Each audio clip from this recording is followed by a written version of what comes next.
আমার নাম শাহুল্লাহ হেলাল।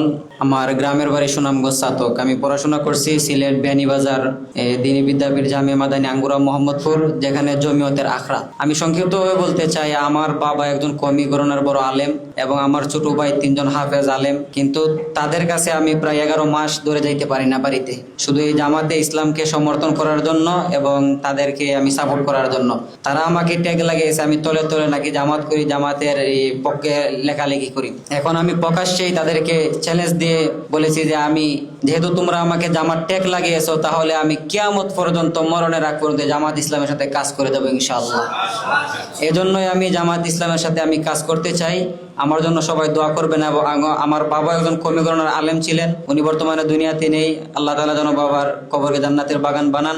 এবং আমাদের মাতার তাজ এই মদদি রাহিমাহুল্লাহর বিরুদ্ধে অনেক আমাদের উস্তাদরা আমাদের ক্লাসের মধ্যে উনার কিতাব পড়লে গুমরা হয়ে যাবে, উনার কিতাব পড়া যাবে না, উনার দলের মধ্যে সমর্থন করা যাবে না। আমি একদিন চিন্তা করলাম এই কাফিয়ার বৎসর যে উনি যদি এতই খারাপ হয়ে থাকে, তাহলে কাদিয়ানীদের মতো দেশ থেকে ওনাদেরকে অমুসলিম কেন ঘোষণা করা হয় না, যাদের আকীদা আমরা বিশ্বাস করলে আমরা গুমরা হয়ে যাব।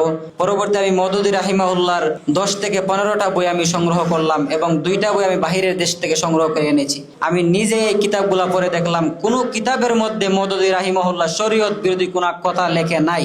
যদি শরীয়ত বিরোধী কোনো কথা কোনো কওমির আলেম এবং ছাত্র দেখাইতে পারে, তাহলে আমি পাঞ্জাবি টুপি খুলে এই রাস্তাঘাটে চলবো। এটা আমি আরো আগ থেকে তাদেরকে চ্যালেঞ্জ দিয়ে রাখছি। মদদি রাহিমাহুল্লাহ এমন কোনো কথা বলে নাই শরীয়ত বিরোধী। তারা এমনিতে জামাত ইসলামের বিরুদ্ধে নানান প্রোপাগান্ডা মার্কা মিথ্যা তুহমত দিয়ে এখনো তারা যাচ্ছে। গত কিছুদিন আগে আমি আমাদের সুনামগঞ্জের এই শাইখুল হাদিস আল্লামা নুরুল ইসলাম খান সাহেব হাফিজাহুল্লাহ, উনি হাদিসের মসনদে বৈশা গিবত করতে ছাত্রদের বুখারী শরীফ পড়াইতেছে, পাশাপাশি গিবত করতেছে। আমি আমার নিউজ অফ বাংলাদেশে আমি এই ভিডিওটা নিউজ করে শিরোনাম দিছি যে হাদিসের মসনদে বসে গিবত করায় ব্যস্ত আল্লামা নুরুল ইসলাম খান সাহেব। পরবর্তী এই ভিডিওটা এবং এই পোস্টের প্রতি আমাকে অল সুনামগঞ্জ সহ সকল আলেম উলামার কাছে আমার ক্ষমা চাইতে হয়েছে গত শুক্রবার আগে শুক্রবারে। কারণ আমি কেন তাদের বিরুদ্ধে লেখালেখি করলাম, অথচ তারা 24টা ঘন্টা সব সময় আমাকে তারা বলে যে এই তলে তলে জামাত করে, অথচ বাপ কওমির আলেম, বংশ সবাই কওমি, সেও কওমি মাদ্রাসায় পড়াশোনা করেছে, কওমি মাদ্রাসায় চাকরি করতেছে, ইমামতি করতেছে।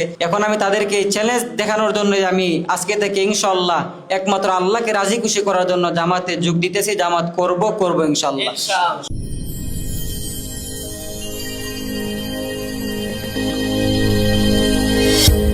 ভিশন 24 দৃষ্টিতে বিস্ময়।